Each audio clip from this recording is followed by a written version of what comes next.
राष्ट्रवादी काँग्रेस पक्षाचे माजी नगरसेवक वनराज अंदेकर यांच्या हत्येचा बदला घेण्याकरता आरोपी गणेश कोमकरचा मुलगा गोविंद उर्फ आयुष कोमकर याची हत्या करण्यात आली होती।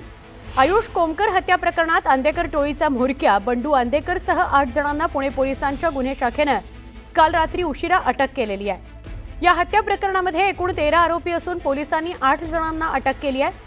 5 जण अजून फरार आहेत। यात बंडू अंदेकरची मुलगी आणि 2 नातू आणि शूटर अमन पठाणही असल्याची माहिती पोलीस सूत्रांनी दिली आहे।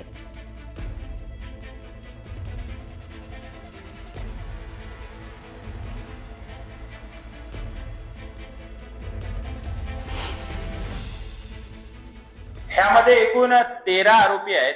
13 पैकी 8 आरोपी आम्ही अरेस्ट केलेले आहेत। अजून 5 आरोपी आम्ही अरेस्ट करणार आहे। त्या व्यतिरिक्त मला या निमित्तानं सगळ्यांना हे आवाहन करायचं आहे की ह्या गँगच्या विरुद्ध जर कोणाच्या काही तक्रारी असतील तर त्यांनी सुद्धा समर्थ खडक ह्या भागामध्ये या पोलीस स्टेशनला संपर्क करावा आणि कोणाच्या काही तक्रारी असतील त्यांनी पण आपले FIR नोंदवावे।